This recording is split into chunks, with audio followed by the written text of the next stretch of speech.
મારા ઓપરેશનના માંડ 4 દિવસ પછી મારો પતિ જયદીપ મારી હોસ્પિટલની રૂમમાં આવ્યો, પણ તે એકલો નહોતો. એની બાજુમાં એક સ્ત્રી ઊભી હતી, જે લોહીના થાકડા જેવા ઘાટા લાલ રંગના વનપીસ ડ્રેસમાં નકશીક સજેલી હતી, અને એમની પાછળ એક નર્સ મારી સાસુને વસુધા દેવીને વ્હીલચેર પર અંદર લઈને આવી રહી હતી. જયદીપે મારા શરીર પર એક ખાખી રંગનું લિફાફું ફેંક્યું. તેમાં છૂટાછેડાના પેપર્સ હતા. એના ચહેરા પર ના ખેદ હતો કે ના પસ્તાવો, પણ એક વાતની એને ખબર જ નહોતી. એક ગુપ્ત વાત જે ફક્ત મને જ ખબર હતી. એને એ ખબર જ નહોતી કે મારી કિડની નક્કી ક્યાં ગઈ છે. આ સંપૂર્ણ વાર્તા કહેતા પહેલા મને એ કહેવું યોગ્ય લાગે છે કે મારો આ પ્રવાસ તમારી સાથે શેર કરવો એ હું મારો આદર ગણું છું. કદાચ મારા શબ્દોમાંથી તમને પણ લડવાની તાકાત મળશે. હું માંડ 9 વર્ષની હતી ત્યારે જૂના મુંબઈ પુણે એક્સપ્રેસ વે પર એક ભયાનક અકસ્માતમાં મારા મમ્મી પપ્પા મને છોડીને ચાલ્યા ગયા. એક સ્પીડમાં આવતી ટ્રકે મારી ગાડીને જોરદાર ટક્કર મારી હતી. મારા પપ્પાને ગાડી વાળવાનો પણ સમય ન મળ્યો. ડ્રાઈવરની બાજુમાં બેઠેલી મારી મમ્મીને એ ટક્કરનો સૌથી મોટો ફટકો પડ્યો. એ ક્ષણે મારા આયુષ્યના 2 ટુકડા કરી નાખ્યા. એક બાજુ હતી મારી ભૂતકાળની મીઠી યાદો, મમ્મીના હાથની માયાળુ સુગંધ અને રવિવારની સવારે પપ્પાનો ગૂંજતો અવાજ, જ્યારે તેઓ મને હવામાં ઊંચે ઉછાળતા અને નીચે પડતા પહેલા જ હળવેથી ઝીલી લેતા. અને બીજી બાજુ હતું મારું વર્તમાન, પુણેના એક સરકારી અનાથાશ્રમની એ નિર્દય દિવાલો, લોખંડના પલંગોની લાઈનો અને ત્યાંના કર્મચારીઓના પથ્થર જેવા ચહેરા. ત્યાંના કર્મચારીઓ દર 6 મહિને બદલાઈ જતા, એટલે અમારું નામ યાદ રાખવાની તકલીફ પણ કોઈ લેતું નહીં. અનાથાશ્રમમાંથી બહાર નીકળવાની ઉંમર થતાં જ મેં એક સ્થાનિક કોલેજમાં બીકોમ પૂરું કર્યું. મને આંકડાઓમાં બહુ રસ હતો એવું નહોતું, પણ ફક્ત એ કોર્સને લીધે મને હોસ્ટેલમાં રહેવા મળશે એટલે મેં એ વિકલ્પ પસંદ કર્યો. હાથમાં પૈસા નહીં અને પીઠ પાછળ કોઈની ઓળખાણ નહીં, એટલે સાદી નોકરી મળવી પણ મારા માટે દુરસ્ત હતી. ઇન્ટરવ્યૂમાં જતાં જ મારા બાયોડેટા પર અનાથનો સિક્કો જોઈને એમ્પ્લોયર્સ કહેતા, અમે જણાવશું, પણ એ ફોન ક્યારેય આવતો નહીં. આખરે હું મુંબઈ પહોંચી. ત્યાં એક મોટા ઉપનગરમાં એક આલિશાન બ્યુટીકમાં મને સેલ્સ ગર્લ્સ તરીકે નોકરી મળી ગઈ. કામ બહુ તકલીફવાળું નહોતું અને પગાર પણ માંડ હતો, પણ ઓછામાં ઓછો આખો દિવસ આંખોને ગમે તેવી સુંદર વસ્તુઓની છત્રછાયામાં હું રહેતી હતી. મનમાં એક જ આશા હતી કે ક્યારેક તો મારું નસીબ ઉઘડશે. નિયતિએ મારા બાળપણમાં જે છીનવી લીધું છે તે મને વ્યાજ સાથે પાછું મળશે. જયદીપ સર દેસાઈ મારા આયુષ્યમાં 2.5 વર્ષ પહેલા આવ્યો. તે તેની મમ્મીના જન્મદિવસ માટે ગિફ્ટ લેવા દુકાનમાં આવ્યો હતો. સિલ્કની સાડીઓ અને પેઠણી સ્કાર્ફ જોવામાં તેણે કલાકો વિતાવ્યા. તે ઊંચો, રૂપદાર અને જેને પૈસાની ક્યારેય અછત નથી નડી એવા શ્રીમંતીના તોરમાં રહેનારો હતો. કિંમતનો ટેગ જોયા વગર ખરીદી કરનારાઓ માનો તે એક હતો. મેં એને એક હેન્ડ પેઇન્ટેડ સિલ્ક સ્કાર્ફ પસંદ કરવામાં મદદ કરી. મને કમિશનની જરૂર હોવા છતાં પણ મેં એને દુકાનની સૌથી મોંઘી વસ્તુ ધાબળી દેવાનો પ્રયત્ન ન કર્યો. મારા આ વર્તનથી તે ઇમ્પ્રેસ થયો. તેણે મારી સામે એક અલગ જ કુતૂહલથી જોયું. તું હંમેશા ગ્રાહકો સાથે આટલી શાંતિથી વાત કરે છે? તેણે પોતાનું અમર્યાદિત લિમિટવાળું બ્લેક ક્રેડિટ કાર્ડ કાઉન્ટર પર મૂકતા પૂછ્યું. હું બીજું કેવી રીતે બોલું? મેં હસીને ઉત્તર આપ્યો. લોકો સામાન્ય રીતે કાં તો ખોટા વખાણ કરે છે અથવા સામેવાળાને નીચો દેખાડે છે. હું આ બંને વસ્તુઓ ટાળું છું. બીજા દિવસે તે ફરી આવ્યો, એક એવા સ્કાર્ફ માટે જે અમારા સ્ટોકમાં જ નહોતો. ત્યાર પછી તે રોજ આવવા લાગ્યો, ફક્ત વાતો કરવા. હું નવું કલેક્શન ગોઠવતી હોઉં ત્યારે તે કાઉન્ટરને ટેકો દઈને કલાકો સુધી ગપ્પા મારતો. 1 મહિના પછી તે મને ડિનર માટે એક એવી 5 સ્ટાર હોટલમાં લઈ ગયો જે મેં ફક્ત મેગેઝિનોમાં જોઈ હતી. હું તેની સામે બેઠી હતી. હાથમાં મેનુ હતો જેના પર વાનગીઓની કિંમતો લખેલી હતી. અડધી વાનગીઓના નામ પણ મને ઉચ્ચારતા આવડતા નહોતા. એક અનાથાશ્રમની છોકરી પર નિયતિ આટલી મહેરબાન થઈ છે, આના પર મારો વિશ્વાસ જ નહોતો બેસતો. તું ખરેખર એકલી છે? એ રાત્રે મારો હાથ હાથમાં લઈને તેણે પૂછ્યું. હા, કોઈ જ નથી. મારું કહેવાવાળું કોઈ જ બચ્ચું નથી. મેં સાચું કહી દીધું. આપણે એ બદલી શકીએ છીએ. તે હળવેથી ગણગણ્યો. 6 મહિના પછી અમે રજિસ્ટર મેરેજ કર્યા. શહેર બહારની એક સાદી સરકારી ઓફિસમાં અમારા લગ્ન થયા. જયદીપે કહ્યું કે મમ્મીની ઈચ્છા છે કે લગ્ન પર ખોટો વણજોઈતો ખર્ચ નથી કરવો. મેં એનો વિરોધ ન કર્યો, પણ મનમાં ક્યાંક એક સુંદર દુલ્હનની જેમ સજવાનું, મંગળસૂત્ર પહેરતી વખતેના ફોટા દિવાલ પર લગાવવાનું સપનું હતું. પણ મારા માટે સૌથી મહત્વની ગોષ્ટ એ હતી કે મને હવે એક હકનું કુટુંબ મળ્યું હતું, ઘર મળ્યું હતું અને આખી જિંદગી સાથ આપનારો પતિ મળ્યો હતો. જો કે મારી સાસુ વસુધા દેવી મારી સામે તુચ્છતાથી જોતી હતી, તો પણ મને ફરક નહોતો પડતો. તેઓ મને અનાથ હોવાની અને વગર કુળની હોવાની યાદ અપાવવાનું ક્યારેય ભૂલતા નહીં. તેમના લોનાવલાના એ વિશાળ બંગલામાં મને એક અણગમતા મહેમાન જેવું લાગતું. સાસુમાની પરવાનગી વગર ફ્રીજ ખોલવાની કે હોલમાં ફરવાની પણ મને બીક લાગતી. છતાં પણ મેં મનને સમજાવ્યું કે હું આ બધું સહન કરીશ. જેમ મેં આયુષ્યમાં દરેક ગોષ્ઠ કમાઈ છે, તેમજ હું એમનો પ્રેમ પણ સેવાથી અને સંયમથી કમાઈ લઈશ. 2 વર્ષ મેં જીવ રેડી દીધો. યુટ્યુબ પર જોઈને શાહી શાકભાજી અને પકવાનો બનાવતી, જે વસુધા દેવી મોં બગાડીને થાળીની કોરે સરકાવી દેતા. હું એમના માટે સાડીઓ અને પરફ્યુમ લાવતી, જે એમના કબાટના ઘાટા અંધારામાં ગાયબ થઈ જતા, ફરી ક્યારે દેખાવા માટે નહીં. મહેમાનો સામે જ્યારે તેઓ મને અમે સંભાળેલી છોકરી કહીને મેણા મારતા, ત્યારે પણ હું હસીને બધું ગળી જતી. અને પછી વસુધા દેવી બીમાર પડ્યા. રિપોર્ટ આવ્યો અને ડોક્ટરોએ હાથ ઊંચા કરી દીધા. બંને કિડની ફેલ થઈ ગઈ હતી. પ્રાઇવેટ હોસ્પિટલમાં અઠવાડિયામાં 3 વાર ડાયાલિસિસ શરૂ થયું. એમનું હૃદય દિવસે ને દિવસે નબળું પડી રહ્યું હતું. મોટા ડોક્ટરો પણ હવે હિંમત હારી ગયા હતા. ડોનર મેળવવા માટેની વેઇટિંગ લિસ્ટ ખૂબ મોટી હતી. નંબર લાગવામાં વર્ષો નીકળી જવાના હતા અને સાસુમા પાસે આટલો સમય જ નહોતો. એમની પાસે મહિનાઓ, કદાચ કેટલાક અઠવાડિયા જ બચ્યા હતા. એક હોસ્પિટલના કોરિડોરમાં જયદીપે આ વિષય કાઢ્યો. કાચની દિવાલ પાછળ સુવિધા દેવી ડાયાલિસિસ મશીન સાથે જોડાયેલી હાલતમાં પડ્યા હતા. ત્યાં જ હોસ્પિટલની ઠંડીગાર ફ્લોર પર જયદીપ મારી સામે ઘૂંટણીએ બેસી ગયો અને તેણે મારા હાથ પોતાના હાથમાં લીધા. આવું દ્રશ્ય મેં ફક્ત સિનેમામાં જોયું હતું. મને ખબર છે હું શું માંગી રહ્યો છું. એનો અવાજ ધ્રુજી રહ્યો હતો. મને ખબર છે આ બહુ વધારે છે, પણ તું એક જ એમને બચાવી શકે છે. આ દુનિયામાં ફક્ત તું જ. મેં તારા રિપોર્ટ ચેક કર્યા છે અમૃતા. તને યાદ છે 6 મહિના પહેલા આપણે તારું ફૂલ બોડી ચેકઅપ કરાવ્યું હતું. મેં ડોક્ટરોને ત્યારે જ મેચ ચેક કરવા કહ્યું હતું, ફક્ત એક શક્યતા તરીકે. અને તું પરફેક્ટ મેચ છે, હજારોમાં એક, અને એ તું છે. હું ત્યાં શૂન્ય ઊભી હતી. મગજમાં વિચારોનું વંટોળ જાગ્યું હતું.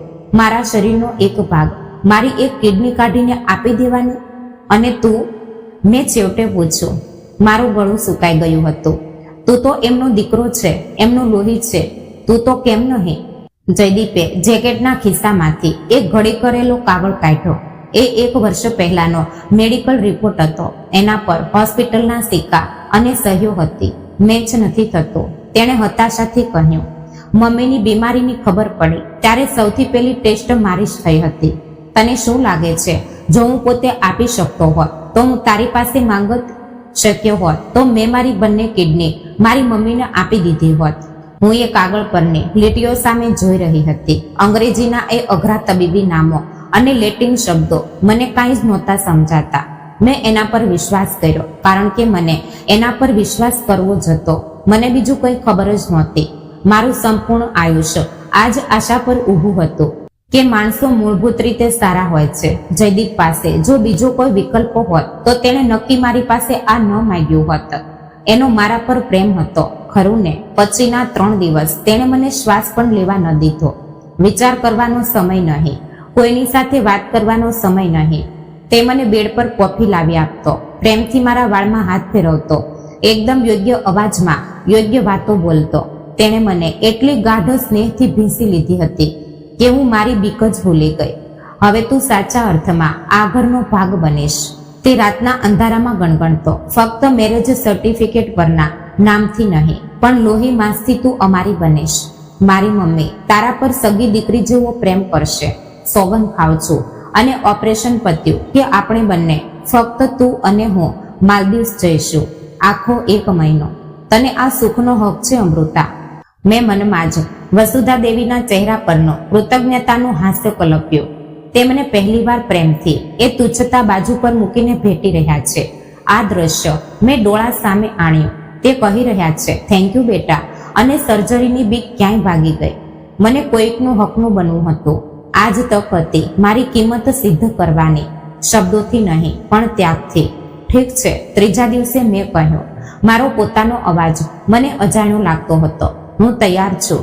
જયદીપે મને નજીક ખેંચી લીધી, મારું માથું એની છાતી પર ટેકવી લીધું. એટલે એના હોઠ પર આવેલું એ વિજયનું કપટી સ્મિત મને દેખાયું જ નહીં. સર્જરીના આગલા દિવસે હું હોસ્પિટલના ડીનની ઓફિસમાં બેસીને કાગળપત્રો પર સહીઓ કરી રહી હતી. કાગળોનો ઢગલો વધતો જતો હતો. સંમતિ પત્ર, જોખમ પત્ર, હોસ્પિટલના નિયમો, દરેક પર નંબર અને સિક્કા. ઊંઘ ન થવાને લીધે માથું ભમી રહ્યું હતું. ડોળા સામેની લીટીઓ અસ્પષ્ટ દેખાતી હતી. અહીંયા એક વધુ સહી. જયદીપે એક કલમ તરફ આંગળી ચીંધીને કહ્યું. એનો અવાજ એકદમ કેઝ્યુઅલ હતો, જાણે કોઈ વ્યવહાર કરી રહ્યો હોય તેમ. ફક્ત સ્ટાન્ડર્ડ ફોર્માલિટી છે. બેકઅપ પ્લાન તરીકે બધી હોસ્પિટલમાં હોય છે આ. મેં એનો અર્થ સમજ્યા વગર જ વાંચ્યું. કંઈક એવું કે જો મુખ્ય દર્દીને છેલ્લા ક્ષણે તબીબી કારણોસર ઓર્ગન ન લઈ શકાય તો એ અવયવ બીજા પેશન્ટ માટે વાપરવાની છૂટ વગેરે. મને શું ફરક પડતો હતો? મને તો ફક્ત આ બધું પતાવવું હતું. મને અઠવાડિયા પછી જાગવું હતું. ટાંકા રૂઝાઈ રહ્યા હોય, વેદના પૂરી થઈ ગઈ હોય અને સાસુમાં મારી સામે વાલથી જોઈ રહ્યા હોય. મેં એ કાગળ પર સહી કરી દીધી. બીજા દિવસે સવારે મને સ્ટ્રેચર પરથી ઓપરેશન થિયેટર તરફ લઈ જવાઈ રહી હતી. ત્યારે છત પરના દીવા એક સીધી લીટીમાં દોડી રહ્યા હોય તેવું લાગતું હતું. મારા હૃદયના ધબકારા સાથે રમત રમી રહ્યા હતા. જયદીપ મારી બાજુમાં ચાલી રહ્યો હતો, મારો હાથ પકડીને. હું વાટ જોઈશ. ઓપરેશન થિયેટરના દરવાજા પાસે તેણે નીચે નમીને મારા કપાળ પર ચુંબન કરતા કહ્યું, તને હોશ આવશે એ જ ક્ષણે હું સામે હોઈશ. તને સૌથી પહેલો મારો ચહેરો દેખાશે અને પછી આપણે માલદીવ્સ. મને કંઈક બોલવું હતું, કંઈક મહત્વનું જે મેં મનમાં ચાંચવી રાખ્યું હતું. પણ વોર્ડબોયે સ્ટ્રેચર આગળ ધકેલી દીધી. બેભાન થતા પહેલા મને જે છેલ્લું દ્રશ્ય દેખાયું તે હતું બંધ થતા દરવાજાની તિરાડમાંથી દેખાતો જયદીપનો ચહેરો. એ જ ઓળખીતો, પ્રેમથી ભરેલો. અથવા મને એવું લાગ્યું હતું. મને ભાન આવ્યું ત્યારે હું એક અલગ જ દુનિયામાં હતી. મારા માથા પરની છત જયદીપે વચન આપેલા એ પ્રાઇવેટ સ્યુટ જેવી શુભ્ર નહોતી. તે રાખોડી રંગની હતી અને એના પોપડા ઉખડી ગયા હતા.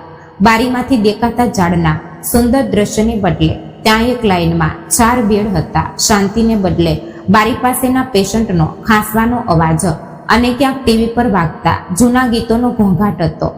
મારી ડાબી પડખામાં વેદનાની લહેરો ઉઠી રહી હતી. દરેક શ્વાસ સાથે એ અસહ્ય થઈ રહી હતી. મેં હલવાનો પ્રયત્ન કર્યો પણ શરીરે સાથ ન આપ્યો. મારા હાથ નીચે મને ડ્રેનેજ ટ્યુબ વર્તાઈ, જે એક જાડા બેન્ડેજ નીચે જઈ રહી હતી. પોતાના શરીરમાં કંઈક અજાણ્યું હોવાની એ અનુભૂતિ મને ઉબકા અપાવી રહી હતી. જયદીપ ક્યાં હતો? તેણે વચન આપ્યું હતું કે તે અહીં હશે. તેણે કહ્યું હતું કે મને પહેલો ચહેરો એનો દેખાશે. ઓપરેશન પછીના 4થા દિવસે દરવાજો ખુલ્યો. ત્યાં સુધીમાં દરેક શબ્દ બોલવો મારા માટે એક સંઘર્ષ બની ગયો હતો અને મને શંકા જવા લાગી હતી કે નક્કી કંઈક ભયાનક ભૂલ થઈ છે. જયદીપ સૌથી પહેલા અંદર આવ્યો. શરીર પર નેવી બ્લુ રંગનો 3-piece સ્યુટ, સેટ કરેલા વાળ, ચહેરા પર શાંત પણ ભાવહીન ચહેરો. એની પાછળ એક વોર્ડબોય સુવિધા દેવીને વ્હીલચેર પર લઈને અંદર આવી રહ્યો હતો. એમના શરીર પર એક મોંઘી દાટ કાશ્મીરી શાલ હતી અને એમની પાછળ એક એવી સ્ત્રી અંદર આવી જેને મેં પહેલા ક્યારેય જોઈ નહોતી. ઊંચી, મોડેલ જેવી ફિગર અને લોહી જેવા લાલ રંગનો ભડક ડ્રેસ પહેરેલો. તેણે જયદીપનો હાથ એવા હકથી પકડ્યો હતો જાણે એ વસ્તુ એની જ માલિકીની હોય. જયદીપ મારા બેડ પાસે આવ્યો અને તેણે મારા શરીર પર એક ખાખી રંગનું લિફાફું ફેંક્યું.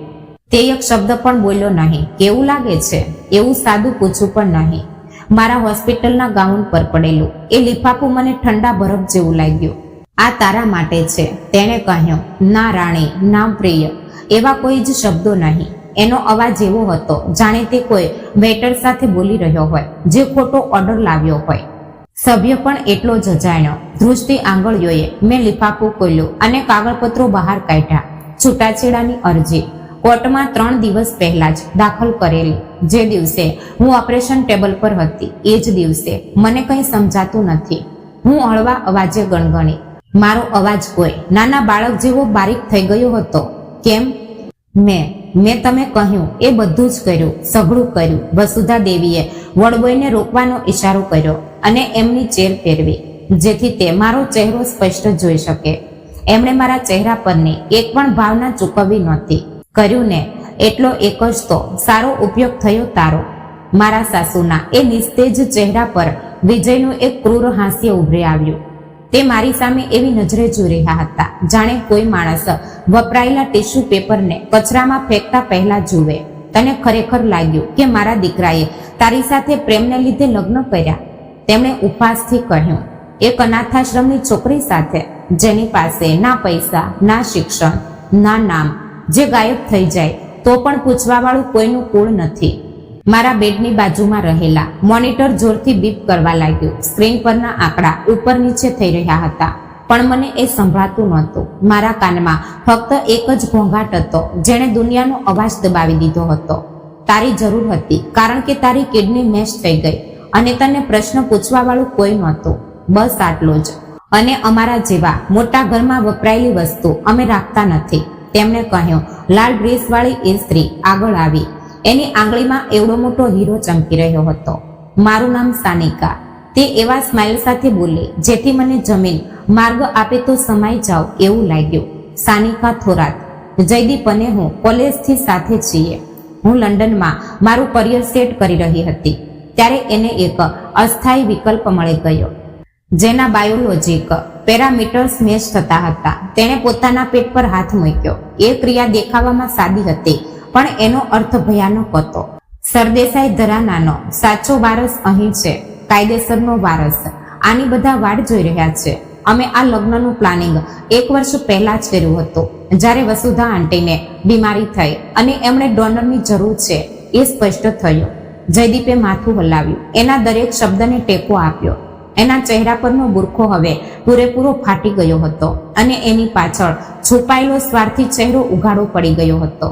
સાનિકા મારી સામે, મારા વેદનાથી પીળવાયેલા ચહેરા સામે, એ નળીઓ સામે અને છૂટાછેડાના પેપર સામે જોઈ રહી હતી. એની આંખોમાં દયા નહોતી પણ ફક્ત એક ભોળી છોકરીને છેતરિયાનો આનંદ હતો. હું ત્યાં નિશ્ચેષ્ટ પડી હતી. રાખોડી ચર્ચ સામે જોતી વખતે મારી દુનિયાના ટુકડા ફરી એકવાર ભેગા થઈ રહ્યા હતા. પણ આ વખતે એ ચિત્ર ભયાનક હતું. 2 વર્ષનો પ્રેમ જે ક્યારેય અસ્તિત્વમાં જ નહોતો. પહેલી મુલાકાતથી જ રસાયેલી એ જાળ અને મારો ત્યાગ જેની એમને તલભાર પણ કિંમત નહોતી. મારા મેડિકલ રેકોર્ડ પરથી મને શોધવામાં આવી, મીઠા શબ્દોથી પાડવામાં આવી, ખાલી થઈ ત્યાં સુધી વાપરવામાં આવી અને હવે કોઈ મેડિકલ કચરાની જેમ ફેંકી દેવામાં આવી રહી છે. જયદીપે શાંતિ તોડી. તેણે ખિસ્સામાંથી નોટોનું એક બંડલ કાઢ્યું અને પાણીના જગ પાસે મૂક્યો. 10,000 રૂપિયા. તેણે કહ્યું જાણે તે કોઈ નાના દેવાની ભરપાઈ કરી રહ્યો હોય. તને સારું થાય ત્યાં સુધી કોઈ ખોલીનું ડિપોઝિટ ભરવા માટે પૂરતા છે. છૂટાછેડાના પેપર્સ પર શાંતિથી સહી કરી દે અને આપણે સારા મૂળ પર અલગ થઈએ. મેં એ પૈસા સામે જોયું, મારા મોં પર ફેંકાયેલા એ કાગળના ટુકડાઓ સામે, અને મારી અંદર કંઈક તૂટી ગયું. મેં કોણીઓ પર જોર દઈને ઊભા થવાનો પ્રયત્ન કર્યો. મારા પડખામાંની વેદના મને કોઈ ગરમ સળિયાથી ભોંકાતી હોય તેવી થઈ રહી હતી. આંખોમાંના આંસુઓમાંથી હું બોલી. હવે હું ચૂપ રહેવાની નહોતી. 10,000 રૂપિયા મારી કિડની માટે, મારા આયુષ્યના 2 વર્ષો માટે. હું પોલીસ પાસે જવાની છું. હું એમને બધું જ કહેવાની છું. શું કહેવાની? જયદીપનો અવાજ સહેજ પણ ઊંચો ન થયો. એ જ ને કે તે સ્વેચ્છાએ સંમતિ પત્ર પર સહી કરી છે. સ્વેચ્છાએ? અમૃતા, આ મહત્વનો શબ્દ છે. ના બળજબરી, ના દબાણ. કોર્ટને ફક્ત આ જ દેખાશે. અમારી પાસે દરેક કાગળ પર તારી સહી છે. વસુધા દેવીએ મોં બગાડ્યું અને વોર્ડબોયને ઈશારો કર્યો. ચાલ રે બાબા, અહીં ફિનાઇલ અને ગરીબીની વાસ આવે છે. મારી રિકવરી માટે સારું નથી. સાનિકાએ જયદીપનો હાથ પકડ્યો અને તે ત્રણેય દરવાજા તરફ નીકળ્યા. પાછળ વળીને જોયા વગર. એમનું દરેક પગલું મારા છાતી પર હથોડાની જેમ પડી રહ્યું હતું. મારી બચેલી કૂચેલી શક્તિ અને ન્યાય પરનો બચેલો વિશ્વાસ પૂરો થઈ રહ્યો હતો. જયદીપનો હાથ દરવાજાના હેન્ડલ પર પડ્યો જ હતો કે બહારથી દરવાજો જોરથી ખુલ્યો. સફેદ કોટ પહેરેલો, માથા પરના વાળ થોડા પાકેલા એવો એક ઊંચો માણસ અંદર આવ્યો. એની આંખોમાં એવી ધાક હતી જે રોજ જીવન મરણના નિર્ણયો લેનારા માણસમાં હોય છે. બે નર્સો એની પાછળ હતી. શું ચાલી રહ્યું છે અહીં? એ ડોક્ટરનો કડક અવાજ એ રૂમમાં ગુંજો. એક પેશન્ટ પર જેની હમણાં જ કિડની કાઢવામાં આવી છે. આ પ્રકારનો તણાવ આપવાની પરવાનગી કોણે આપી? ડોક્ટરે કડકાઈથી પૂછ્યું. એનું ઓપરેશન થઈને ફક્ત 4 દિવસ થયા છે. એમણે મોનિટરના આંકડા સામે જોયું, પછી મારા આંસુથી ભીંજાયેલા ચહેરા સામે અને છેલ્લે બારણા પાસે ઊભેલા એ ત્રણેય સામે. એમની આંખોમાં શુદ્ધ તિરસ્કાર દેખાતો હતો. મિસ્ટર સરદેસાઈ, બરાબર ને? ડોક્ટર દેશમુખ બોલ્યા. આ અમારો ફેમિલી મેટર છે. અમે નીકળતા જ હતા. જયદીપે પોતાનો તોર પાછો લાવવાનો પ્રયત્ન કર્યો. Family matter? દેશમુખ એના તરફ વળ્યા અને એમની નજરમાંની ધાકે જયદીપને ચૂપ કરી દીધો. મને લાગે છે તમારા માટે એક સમાચાર છે મિસ્ટર સરદેસાઈ. તમારા બધા માટે. તે અટક્યા અને એક ક્ષણભરની શાંતિમાં મને આશાનું એક બારીક કિરણ દેખાયું. તમારા મમ્મીનો ટ્રાન્સપ્લાન્ટ રદ કરવામાં આવ્યો છે. આ શબ્દો રૂમની શાંતિમાં બોમ્બની જેમ પડ્યા. કોઈ પણ હલ્યું નહીં, કોઈએ શ્વાસ પણ ન લીધો. એટલે શું રદ કરવામાં આવ્યું? વસુધા દેવીનો અવાજ ઊંચા અવાજે ચીસ પાડી ઉઠ્યો. મને સારું લાગે છે. હું લિસ્ટ પર છું. તમને પેઇન કિલર્સ અને સપોર્ટિવ થેરાપીને લીધે સારું લાગે છે. દેશમુખ વ્યવસાયિક સૂરમાં બોલ્યા. ટ્રાન્સપ્લાન્ટના બરાબર પહેલા જ્યારે ડોનરની કિડની તૈયાર હતી ત્યારે તમારા છેલ્લા બ્લડ રિપોર્ટમાં હૃદયની ગંભીર ગૂંચવણ અને એક છૂકું ઇન્ફેક્શન મળી આવ્યું. જો અમે ઓપરેશન કર્યું હોત તો તમે ટેબલ પર જ મરી ગયા હોત. તેથી સર્જિકલ બોર્ડે ટ્રાન્સપ્લાન્ટ રોકવાનો નિર્ણય લીધો. જયદીપનો ચહેરો હોસ્પિટલની દિવાલ જેવો સફેદ પૂણી જેવો પડી ગયો. વસુધા દેવીએ પેટ પર હાથ મૂક્યો. સાનિકાએ મોં પર હાથ રાખ્યો. અને કિડની? જયદીપ અટકાઈને બોલ્યો. કિડનીનું શું થયું? કાઢેલું અવયવ શરીર બહાર ફક્ત કેટલાક કલાકો જ જીવંત રહી શકે છે. દેશમુખ હાથની ઘડી વાળતા બોલ્યા. જ્યારે મુખ્ય પેશન્ટને એ અવયવ આપી શકાતું નથી ત્યારે નિયમ મુજબ નેશનલ રજિસ્ટર પરના પછીના પેશન્ટને તે આપી દેવાય છે જેના પેરામીટર્સ મેચ થતા હોય. તમારા પત્નીએ સહી કરેલા એ કરારની એક કલમને લીધે અમને એ અવયવ બીજાના જીવ બચાવવા માટે વાપરવાનો પૂર્ણ કાયદાકીય અધિકાર હતો. એ અમારી પ્રોપર્ટી જ છે. જયદીપ ડોક્ટર પર ઘસી પડ્યો. અમે સર્જરીના પૈસા ભર્યા છે. અમારા હકો છે. માનવ અવયવ પ્રોપર્ટી નથી હોતી. મિસ્ટર સરદેસાઈ, દેશમુખ ગુસ્સામાં બૂમ પાડી ઉઠ્યા. એ કંઈ બજારની વસ્તુ નથી જે તમે ફ્રીજમાં રાખશો અને સગવડ મુજબ વાપરશો. હું ત્યાં પડી હતી, આઘાતમાંથી સાવધ થઈને સત્ય સમજવાનો પ્રયત્ન કરતી હતી. જે કાગળ પર જયદીપે મારી પાસે સહી કરાવી હતી જેથી પરિસ્થિતિ એના નિયંત્રણમાં રહે. એ જ દાવ એના પર ઊંધો પડ્યો હતો. કોને? મેં હળવેથી પૂછ્યું. મારી કિડની કોને મળી? ડોક્ટર દેશમુખ મારી તરફ વળ્યા અને એમની નજર મૃદુ થઈ ગઈ. એ પેશન્ટે પોતાનું નામ ડોનરને જણાવવાની પરવાનગી આપી છે. એમણે તમારો વ્યક્તિગત આભાર માનવો છે. એમનું નામ છે હર્ષવર્ધન પાટીલ. આ નામ એ નાની રૂમમાં વીજળીની જેમ કડક્યો. હું એમની વ્યક્તિગત રીતે નહોતી ઓળખતી, પણ મહારાષ્ટ્રના દરેક માણસને આ નામ ખબર હતું. પાટીલ ગ્રુપ ઓફ ઇન્ડસ્ટ્રીઝના સર્વે સર્વા. જે માણસે અડધાથી વધુ પુણે અને મુંબઈની સ્કાયલાઇન્સ બાંધી હતી. દેશના સૌથી મોટા શ્રીમંત દાનવીરોમાં એક. એવી ચર્ચા હતી કે તે અજ્ઞાત બીમારીને લીધે ક્યાંક અજ્ઞાતવાસમાં ગયા હતા. હવે સમજાયું. જયદીપના પગ લથડવા લાગ્યા. પડતા પડતા તેણે બાજુના પેશન્ટનો બેડ પકડી લીધો. તેના હોઠ હલતા હતા પણ અવાજ નહોતો આવતો. તે એ ઉદ્યોગપતિનું નામ ગણગણતો હતો. એની કાપડની દુકાન અને નાનો બંગલો પાટીલ સાહેબ સામે કંઈ જ નહોતો. મિસ્ટર પાટીલના પીએ એ મને તમને સંદેશો આપવા કહ્યું છે. દેશમુખ ફક્ત મારી સાથે જ બોલી રહ્યા હતા કે તમને તરત જ પ્રાઇવેટ એક્ઝિક્યુટિવ સ્યુટમાં શિફ્ટ કરવામાં આવે. જે મહિલાએ એમનો જીવ બચાવ્યો છે તેનો એમને પોતે આભાર માનવો છે. મેં બારણા પાસે ઊભેલા આ ત્રણેય સામે જોયું. 1 મિનિટ પહેલા જેઓ વિજયના ઘમંડમાં હતા, અત્યારે એમના મોં બીકને લીધે સફેદ પડી ગયા હતા. જયદીપની ચાલ તરત બદલાઈ ગઈ. એનો અવાજ મીઠો અને કરગરનારો થઈ ગયો. અમૃતા, રાણી, ભૂલી જાને એ પેપર્સ. એ તો મેં મજાક કરી હતી. એક પરીક્ષા હતી. અમે બહુ ટેન્શનમાં હતા. તેણે મારો હાથ પકડવાનો પ્રયત્ન કર્યો. મેં આંચકો મારીને હાથ એટલો જોરથી ખેંચી લીધો કે મારા પેટમાં ગરમ સળિયો વાગ્યો હોય તેવી વેદના થઈ. પણ મેં ઉકારોય ન કર્યો. મેં ફક્ત ડોક્ટર સામે જોયું અને એવા અવાજમાં બોલી જે મારો પોતાનો છે એવું મને જ નહોતું લાગતું. શાંત, સ્થિર અને બરફ જેવો ઠંડો. ડોક્ટર, પ્લીઝ સિક્યુરિટીને બોલાવો. મારી રૂમમાં કેટલાક અજાણ્યા લોકો ઘૂસી આવ્યા છે. 1 મિનિટમાં સિક્યુરિટી આવી ગઈ. ફાફા મારતા જયદીપને તેમણે બહાર કાઢ્યો. ગાળો દેતા વસુધા દેવીને ચેર બહાર ધકેલી દીધી. સાનિકા એમની પાછળ ચાલી રહી હતી. તેના હિલ્સનો અવાજ હવે પહેલા જેવો રૂપદાર નહોતો લાગતો અને એની આંગળીઓનો હીરો પણ હવે ફીકો પડી ગયો હતો. દરવાજો બંધ થયો અને રૂમમાં શાંતિ પથરાઈ ગઈ. મને ઉપરના માળના વીઆઈપી સ્યુટમાં શિફ્ટ કરવામાં આવી. ત્યાંનો તફાવત એટલો મોટો હતો કે મારો વિશ્વાસ જ નહોતો બેસતો. શહેરનું વિહંગમ દ્રશ્ય બતાવતી મોટી બારી, પરાણાઓ માટે લેધરનો સોફો, પ્રાઇવેટ બાથરૂમ, દિવાલ પર મોટું ટીવી, હર્ષવર્ધન પાટીલના chief of staff mister Wagh, એક તીક્ષ્ણ નજરવાળા ગૃહસ્થ ત્યાં આવ્યા. એમણે મને કહ્યું કે મારો તમામ તબીબી ખર્ચ અને રિકવરીનો ખર્ચ પાટીલ ફાઉન્ડેશન કરશે. કેમ? હું ફરી રડવા લાગી. વેદનાને લીધે નહીં, પણ આ અણધાર્યા બદલાવના બોજ નીચે દબાઈને. મિસ્ટર પાટીલ માટે તમારી આ ભેટ એટલે મહારાષ્ટ્રનો સૂરજ જોવાની બીજી તક છે, વાઘ બોલ્યા. અને તે એમનું દેવું હંમેશા ચૂકવે છે, હંમેશા.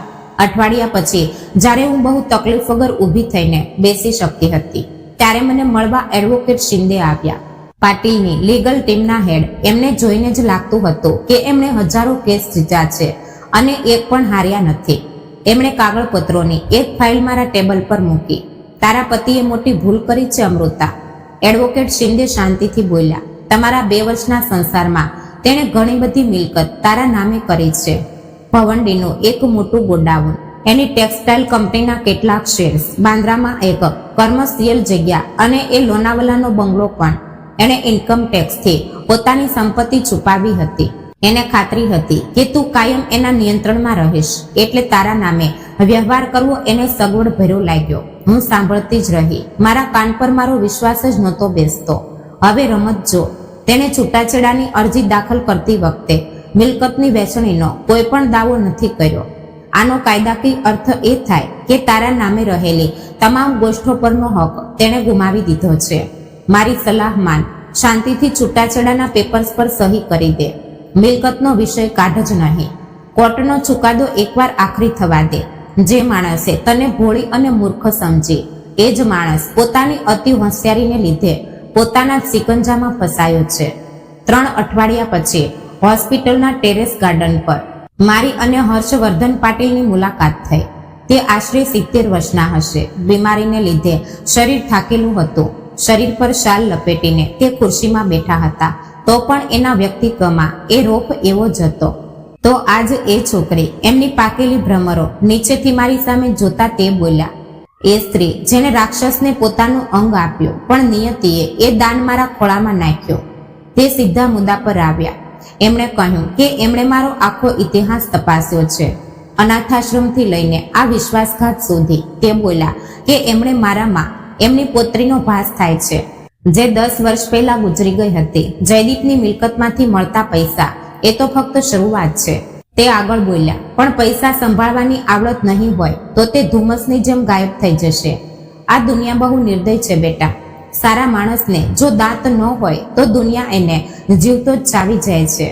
એમને પોતાની કરસલીવાળો હાથ આગળ કર્યો. મને તારો મેન્ટોર બનવા દે. કાયદાકીય રીતે આપણે દત્તક વિધાન કરી શકીએ છીએ. કાગળ પર તે ફક્ત નામ બદલવું હશે, પણ વાસ્તવિકતામાં તું મારું કુટુંબ હોઈશ. મારી દુનિયામાં પ્રવેશ કર. મારી પાસેથી શીખ અને એવી સ્ત્રી બન જેની સામે જોતા તારા એ ભૂતપૂર્વ પતિને આપણે એક મહાકાય વ્યક્તિ સામે જોઈ રહ્યા છીએ અને આપણે એક તુચ્છ કીડો છીએ એવું લાગવું જોઈએ. મને વસુધા દેવીની એ તુચ્છ નજર યાદ આવી, સાનિકાનું એ ઝેરી હાસ્ય યાદ આવ્યું, જયદીપની એ નિર્દય આંખો યાદ આવી. જો હું ફક્ત અમૃતા તરીકે આ દુનિયામાં પાછી જઈશ તો તે મને ફરીથી કચડી નાખશે. મેં હર્ષવર્ધન પાટીલનો હાથ પકડી લીધો. મારી પકડ એટલી મજબૂત હતી કે 3 અઠવાડિયા પહેલા ઓપરેશન ટેબલ પર રહેલી સ્ત્રી પાસેથી કોઈ તેની અપેક્ષા ન રાખત. શીખવો મને, મેં કહ્યું. એણે કેવી રીતે બરબાદ કરવા એ મને શીખવો. પાટીલના હોઠ પર એક મોટું હાસ્ય ઉભરી આવ્યું. એની આંખોમાં શિકારીની ચમક હતી. પછીના મહિનાઓ અતિશય પરિશ્રમના હતા. સવારે 5 વાગ્યે ફિઝિયોથેરાપી અને કસરત, 7 વાગે પાટીલ સાથે નાસ્તો કરતી અને ઇકોનોમિક ટાઈમ્સ વાંચવું. શેર બજાર કેમ પડ્યું, એની રિયલ એસ્ટેટ પર શું અસર થશે, એના પર ચર્ચા. સવારે 9 થી બપોરે 3 વાગ્યા સુધી મારા માટે પ્રાઇવેટ ટ્યુટર્સ હતા. મેનેજમેન્ટ, કોર્પોરેટ લો અને પબ્લિક સ્પીકિંગ શીખવા માટે. બપોરે 4 થી 7 હું પાટીલની ઓફિસમાં બેસીને મોટી બિઝનેસ ડીલ્સ અને નેગોશિએશન પ્રત્યક્ષ જોતી. જે વ્યક્તિ પાસે ગુમાવવા માટે હવે કંઈ જ નહોતું બચ્યું, એવી જીદથી મેં ભણતરમાં પોતાને ઝોંકી દીધી. મારું બીકોમનું શિક્ષણ મને અહીં કામ આવ્યું. એ પાયો મજબૂત હતો. ફક્ત એના પર ઇમારત ચણવાની તક મને ક્યારેય નહોતી મળી. દરેક પાઠ મારી નવી ઓળખાણની દિવાલમાંની એક ઈંટ બની રહ્યો હતો. હું બેલેન્સ શીટ વાંચતા શીખી ગઈ, માર્કેટના ગણિત સમજી ગઈ અને પાવરફુલ લોકો વચ્ચે આત્મવિશ્વાસથી વર્તતા શીખી ગઈ. રાત્રે ક્યારેક થાકને લીધે મને રડવું આવતું. વરસાદી હવામાં ઓપરેશનની જગ્યાએ હજુ પણ કળ વળતી. પણ સવારે હું ફરીથી જીદ્દથી ઊભી થતી. મારા અંદરના બદલાવનું પ્રતિબિંબ મારા બહારના રૂપમાં પણ દેખાવા લાગ્યું હતું. મારા સાદા વાળ હવે એક સ્ટાઇલિશ અને ધારદાર બોબ કટમાં બદલાઈ ગયા હતા. મારા સાદા કપડાં જોઈને ત્યાં પ્રસિદ્ધ ડિઝાઇનરે સીવેલા શાર્પ બિઝનેસ સ્યુટ આવી ગયા હતા. પણ સાચો બદલાવ મારી આંખોમાં હતો. એમાં હવે કોઈની પાસે પ્રેમની ભીખ માગતી નજર નહોતી કે અનાથાશ્રમની છોકરીની ભીખ નહોતી. ત્યાં હવે પોતાની કિંમત ઓળખનારી એક કડક સ્ત્રીની નજર હતી. એડવોકેટ શિંદે પાસેથી દર અઠવાડિયે રિપોર્ટ આવતા હતા. 4 મહિના પહેલા જ છૂટાછેડા મંજૂર થઈ ગયા હતા. ન્યાયાધીશે એક જ બેઠકમાં નિર્ણય આપી દીધો. એમણે આ અચાનક સંબંધ તોડવા વિશે બહુ પ્રશ્નો પણ ન પૂછ્યા. બીજી તરફ જયદીપ અને સાનિકા એમના લગ્નની ભવ્ય તૈયારીઓ કરી રહ્યા હતા. 500 મહેમાનોની યાદી, મિલાનથી મંગાવેલો ડિઝાઇનર લહેંગો અને મુંબઈના સૌથી મોટા જ્વેલર્સ પાસેથી હીરાની વીંટીઓ. પણ વસુધા દેવીની તબિયત બહુ ઝડપથી બગડી રહી હતી. અઠવાડિયામાં 3 વાર ડાયાલિસિસ, હૃદયની તકલીફ, હોસ્પિટલના બિલ ડુંગર જેવા વધી રહ્યા હતા. એમને ફક્ત જીવતા રાખવા માટે મહિને લાખોનો ખર્ચ આવતો હતો. એણે ગાડીઓ વેચવા કાઢી છે. શિંદેએ એક મીટિંગમાં કહ્યું, પહેલા મર્સિડીઝ ગઈ, હવે ઓડી પણ વેચવા કાઢી છે. માર્કેટમાં એવા સમાચાર છે કે સરદેસાઈ ટેક્સટાઇલને પૈસાની મોટી અછત નડી રહી છે અને તેઓ કોઈ મોટા ઇન્વેસ્ટરની શોધમાં છે. તે હવે ડેસ્પરેટ થઈ ગયો છે. હું બારી તરફ વળી. સામે મુંબઈના દીવા ક્ષિતિજ સુધી પથરાયેલા હતા. તો આપણે તેને ઇન્વેસ્ટ આપીએ. હું શાંતિથી બોલી, એક શેલ કંપની તૈયાર કરો.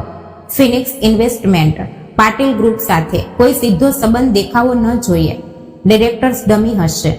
અંતિમ હેતુ શું છે? શિંદેએ પેન ફેરવતા પૂછ્યું. એની કંપની ખરીદી લેવી. ના, મેં ઉત્તર આપ્યો. એ સજા બહુ નાની અને દયાળુ ગણાશે. ના, આપણે એના ગળામાં સોનાનો ફાંસો અટકાવવાના છીએ. એવો ફાંસો જે તે પોતે આનંદથી સજ્જડ કરશે. તે સમજીને કે આ એક લાઈફ જેકેટ છે. 2 અઠવાડિયા પછી જયદીપને કુરિયરથી એક ખાસ બ્લેક ટાઈ ગાલા ડિનરનું આમંત્રણ મળ્યું. એ આમંત્રણ પાટીલ ડેવલપમેન્ટના ઇન્વેસ્ટર માટે હતું. સોનાનું એમ્બોસિંગ કરેલું એ ભારે પાકીટ જોઈને જ એની શ્રીમંતી સમજાતી હતી. તેમાં એક આશાસ્પદ ટેક્સટાઇલ કંપની સાથે સંભવિત ભાગીદારના સંકેતો આપ્યા હતા. પાટીલ ગ્રુપ જેવા મહાકાય ઉદ્યોગ સમૂહ એના ડૂબતા વ્યવસાયમાં અચાનક કેમ રસ લઈ રહ્યો છે એનો વિચાર કરવાની તકલીફ તેણે ન લીધી. ફિનિક્સ ઇન્વેસ્ટમેન્ટની પાછળ નક્કી કોણ છે એ તપાસવાની તસદી જયદીપે લીધી જ નહીં. એને ફક્ત ચેક પરના શૂન્ય દેખાતા હતા અને એ પૈસાથી એના કેટલા પ્રોબ્લેમ ઉકેલાશે એના આંકડા તે મનમાં ને મનમાં માંડી રહ્યો હતો. એ સાંજે મુંબઈની તાજ લેન્ડ્સ એન્ડ હોટલનો એ વિશાળ બ્લેન્કેટ હોલ દીવાઓથી ઝળહળી ઉઠ્યો હતો. સેંકડો સાચા હીરા અને ક્રિસ્ટલ ગ્લાસની ચમક આંખો અંજાઈ દે તેવી હતી. જયદીપ બાર પાસે ઊભો રહીને પોતાના સ્યુટના કફસ્લિંગ્સ ઠીક કરી રહ્યો હતો. એની નજર ઇન્વેસ્ટમેન્ટ ફંડના પ્રતિનિધિઓને શોધી રહી હતી. એટલામાં સ્ટેજ પર હર્ષવર્ધન પાટીલ આવ્યા અને એમણે માઇક પર ટકટક કર્યું, લેડીઝ એન્ડ જેન્ટલમેન, મને આજે ફિનિક્સ ઇન્વેસ્ટમેન્ટના નવા સીઈઓની ઓળખાણ કરાવતા અત્યંત આનંદ થાય છે. મારા એસોસિએટ અમૃતા પાટીલ. હું પગથિયા ઉતરીને નીચે આવી. શરીર પર ઘાટા લીલા રંગનો એક સુંદર ઇન્ડો વેસ્ટર્ન ગાઉન હતો. ગળામાં હીરાનો હાર ઝળહળતો હતો, જે મારું ટ્રેનિંગ પૂરું થવા બદલ હર્ષવર્ધન સરે એક ગિફ્ટ આપ્યો હતો. માઇક હાથમાં લઈને જ્યારે મેં અમને સ્વચ્છ, રેકોર્ડ અને પારદર્શક વ્યવહાર હોય તેવા પાર્ટનરની જરૂર છે એવું ઠામપણે કહ્યું, ત્યારે મારો અવાજ આખા હોલમાં ગુંજો. સાનિકાના હાથમાંથી જ્યુસનો ગ્લાસ છટક્યો અને જમીન પર પડીને એના ટુકડા થઈ ગયા. એ અવાજથી બધાનું ધ્યાન ત્યાં ગયું. જયદીપ ત્યાં સ્થિજી ગયો હોય તેમ ઊભો હતો. શ્વાસ લેવાનું પણ ભાન એને નહોતું રહ્યું. જે સ્ત્રીને એમણે એક સરકારી હોસ્પિટલના વોર્ડમાં મરવા માટે છોડી દીધી હતી, એ જ સ્ત્રી આજે આ વિસ્તારની સૌથી પાવરફુલ ઇન્વેસ્ટમેન્ટ ફર્મની માલિક હતી. આ પ્રોપર્ટીની હોસ્ટ હતી અને બધાની નજરનું કેન્દ્ર બિંદુ હતી. આ શક્ય જ નથી. સાનિકા જયદીપની બાઈ ખેંચતા ગણગણી, આપણે અત્યારે ને અત્યારે જ નીકળવું પડશે. ઊભી રહો. જયદીપે એનો હાથ ઝાટકી નાખ્યો. તે એક સમયે મારા પર પ્રેમ કરતી હતી, કદાચ હજુ પણ કરતી હશે. આજ આપણી તક છે. તને સમજાતું નથી. તે ગર્દીમાંથી રસ્તો કાઢતો આગળ આવ્યો અને તેણે મને હાંક મારી, અમૃતા. હું વળી. મારા ચહેરા પર ઓળખ વગરના ભાવ હતા. સોરી, આપણે કોઈ ઓળખાણ? અમૃતા, અરે હું જયદીપ, તારો પતિ. મેં માથું સહેજ ત્રાંસુ કર્યું. ઓહો, મિસ્ટર સરદેસાઈ. હા, મેં તમારી ફાઇલ વાંચી છે. મારા એનાલિસ્ટે એ તૈયાર કરી છે.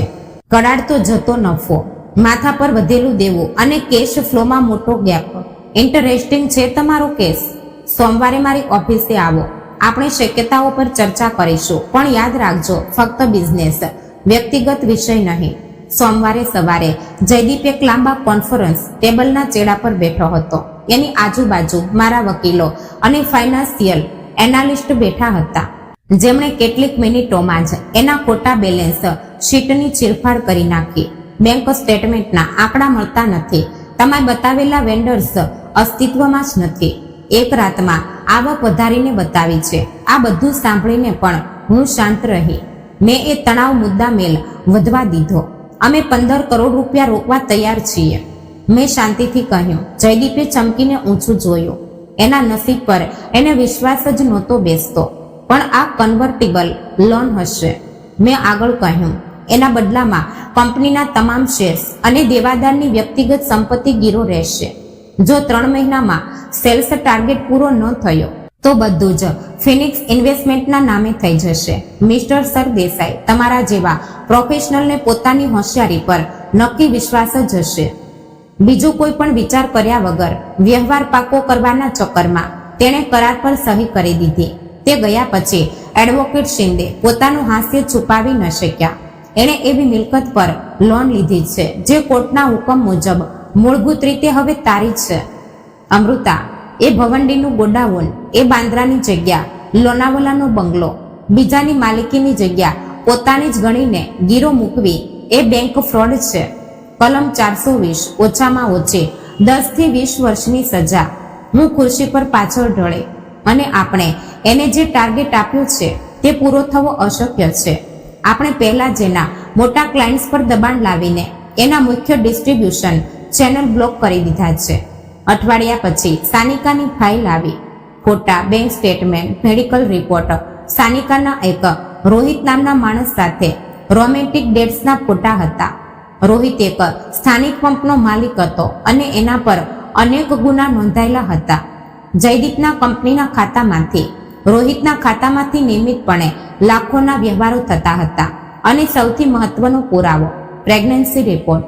સાનિકા 20 અઠવાડિયાની ગર્ભવતી હતી. મેં સાદું ગણિત કર્યું. ગર્ભધારણ 4.5 મહિના પહેલા થયું હતું. બરાબર એ જ અઠવાડિયે જયદીપ 7 દિવસ માટે સુરતના ટેક્સટાઇલ એક્સપોમાં ગયો હતો અને એ જ ગાળામાં મુંબઈની એક હોટલનું સીસીટીવી ફૂટેજ સાનિકા અને રોહિતને રોજ એક રૂમમાં જતા બતાવતું હતું, એટલે કે આ બાળક જયદીપનું નથી.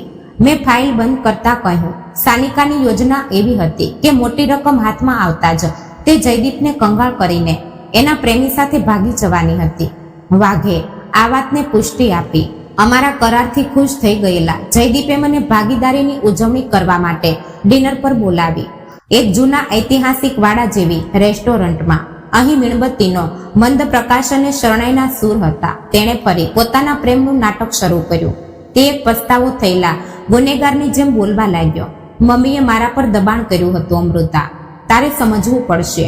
તે હંમેશા મને કંટ્રોલ કરતી હતી અને એ સાનિકા એ એક ભૂલ હતી, એક બોજ છે જે હું ફેંકી દેવા તૈયાર છું. મેં હંમેશા તારા પર જ પ્રેમ કર્યો છે. હું કાલે જઈને છોડી દેવા તૈયાર છું. મમ્મીને ઘરડા ઘરમાં મૂકી આવીશ. તને પાછી મેળવવા માટે હું કંઈ પણ કરીશ. મારા પર્સમાં રહેલા ડિજિટલ રેકોર્ડે એનો દરેક શબ્દ, દરેક ખોટો સૂર અને દરેક વિશ્વાસઘાત રેકોર્ડ કરી લીધો. હું વિચાર કરીશ. મેં ઊભા થઈને અને ખંભા પર કોટ નાખતા કહ્યું, જમવાનો આનંદ લે જયદીપ. કદાચ આ સ્તર પરનું આ તારું છેલ્લું જમવાનું હશે. 3 મહિના માર્ચના મધ્યમાં પૂરા થયા. ફિનિક્સ ઇન્વેસ્ટમેન્ટની ટીમ પોલીસ અને આર્થિક ગુના શાખાના અધિકારીઓને લઈને જયદીપની ઓફિસ પર ત્રાટકી.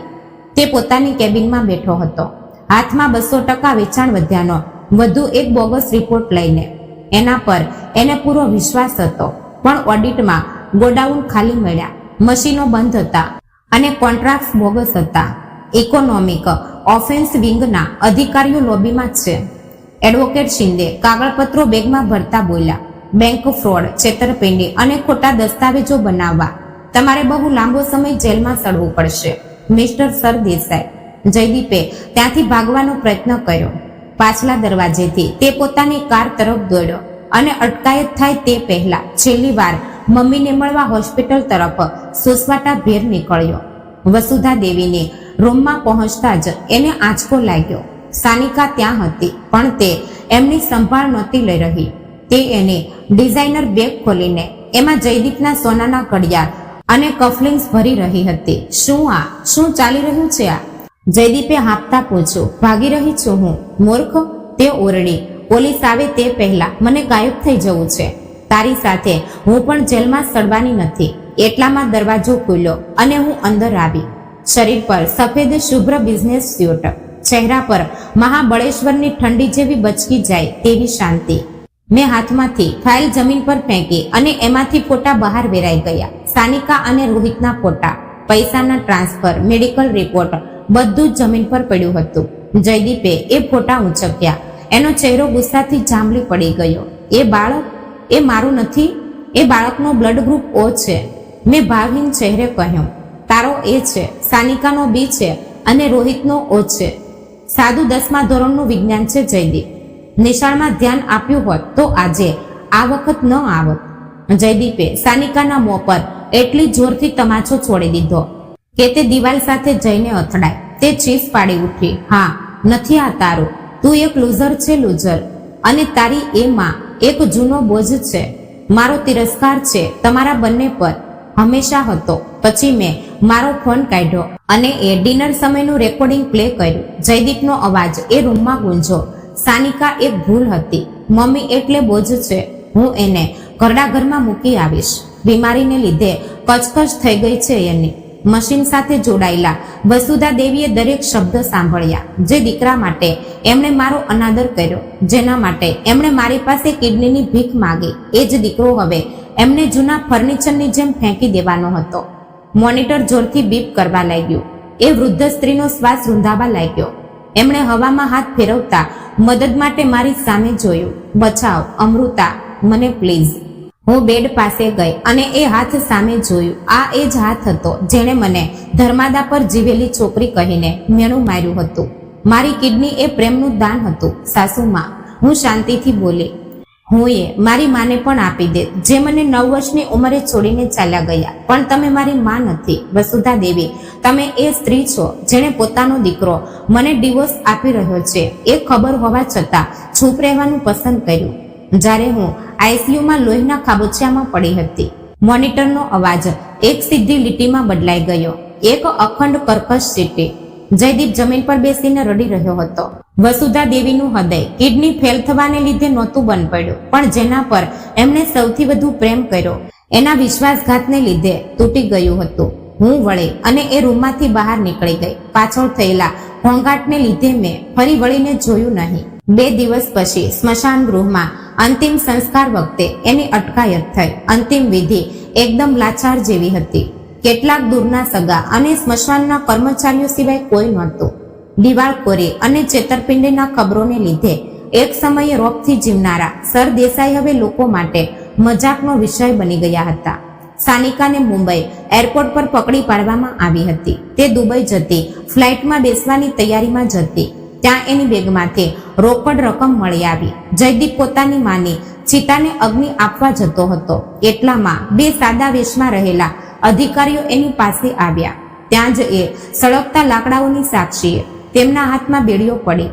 તે એને પોલીસ વેન તરફ લઈ જઈ રહ્યા હતા. ત્યારે એનું ધ્યાન સ્મશાન ગૃહની બહાર ઉભેલી એક મર્સિડીઝ તરફ ગયું. કાચ થોડો નીચે થયો. અંદર કાળા ચશ્મા પહેરીને હું બેઠી હતી. મેં એના તરફ જોયું. મારી આંખોમાં ના દ્વેષ હતો ના વિજયનો આનંદ. મેં એના તરફ એ રીતે જોયું જેમ આપણે કોઈ પૂરા થયેલા ચિત્ર સામે કે વાંચીને પૂરું થયેલા પુસ્તક સામે જોઈ રહ્યા છીએ. એક બંધ થયેલું પ્રકરણ કાચ ઉપર થઈ ગયો. ગાડી આગળ વધી અને વળાંક પર દેખાતી બંધ થઈ ગઈ. 1 વર્ષ પછી હું મારા ગામે એક શાંત ટેકરી પર ઊભી હતી. ત્યાં 2 સાદા ચોતરા બાંધેલા હતા. એના પર મારા મમ્મી પપ્પાના ફોટા લગાવેલા હતા. આજુબાજુ તુલસીના છોડ અને સુગંધી ફૂલો હતા. જગ્યા સ્વચ્છ અને પ્રસન્ન હતી. મેં એમના ફોટા પર સફેદ શુભ કમળ અર્પણ કર્યા. મેં એમની સાથે હળવેથી વાતો કરી. એમણે કહ્યું કે મારું આયુષ્ય કેવું બદલાઈ ગયું છે. હવે હું એવા લોકોને મદદ કરું છું જેમની સાથે છેતરપિંડી થઈ છે, જેમની પાસે ઈલાજ માટે પૈસા નથી. મારી ડાબી પડખામાં એ ઘા હવે ઝાંખો પડી ગયો હતો. પહેલા મને એક ડાઘનો તિરસ્કાર આવતો, પોતાની મૂર્ખામણીની નિશાની લાગતી, પણ હવે તે મને એક મેડલ જેવો લાગે છે. પુરાવો કે હું નરકમાંથી ચાલીને ગઈ. તળિયે અથડાઈ પણ ફરીથી પોતાની હિંમત પર ઉપર આવી. પહેલા કરતા વધુ મજબૂત અને હોશિયાર બનીને. હું ડિસ્ટર્બ નથી કરતો ને? એક ઓળખીતા અવાજથી હું વળી. ડોક્ટર દેશમુખ ત્યાં 2 કપ કોફી લઈને ઊભા હતા. આજે એમણે હોસ્પિટલનો કોટ નહીં પણ સાદો જીન્સ અને શર્ટ પહેર્યો હતો. પાટીલ સાહેબે યાદ કરાવીને કહ્યું છે કે વધારે સમય બહાર ન રોકાતી. કાલે બોર્ડ મીટિંગ છે. એમને કહેજો કાળજી માટે ધન્યવાદ. મેં હસીને કહ્યું. દેશમુખ થોડા આંચકાયા. અમૃતા, આજે રાત્રે જમવાનો સમય છે. બિઝનેસ ડિનર નહીં, આપણું સાદું જમવાનું. મેં એ માણસ સામે જોયું જેણે એ દિવસે હોસ્પિટલમાં મારું રક્ષણ કર્યું હતું, જે મારી રિકવરીના સમયમાં રોજ મારી પૂછપરછ કરતો હતો. એમની આંખોમાં કોઈ હિસાબ નહોતો, ફક્ત નિર્મળ આદર હતો. શહેરમાંના એ જૂના મિસળ હાઉસમાં સાદી મિસળ પાવ ખાવા ચાલશે? મેં પૂછ્યું કે તમને પંચતારક હોટલ જ જોઈએ છે? તે મન મૂકીને હસ્યા. અલબત્ત ચાલશે. અમે એ ટેકરી પરથી નીચે ઉતરવા લાગ્યા. ખભેથી ખભો મિલાવીને સહ્યાદ્રીની પર્વતમાળાઓ પર સૂરજ આથમતો હોય. આકાશમાં કેસરી અને સોનેરી રંગ પથરાતા હતા. સૂરજ આથમશે, દુનિયાને થોડો સમય અંધારામાં રાખશે, પણ કાલે તે નક્કી ફરીથી ઉગશે, નવા તેજ સાથે, નવી ઉમ્મીદ સાથે, એકદમ મારા જેવો જ. તો મિત્રો, આ વાર્તા કેવી લાગી તે કોમેન્ટ બોક્સમાં જરૂર જણાવજો. અને પસંદ આવી હોય તો ચેનલને લાઈક, શેર અને સબસ્ક્રાઇબ જરૂરથી કરી દેજો. જય શ્રી કૃષ્ણ. રાધે રાધે. હર હર મહાદેવ.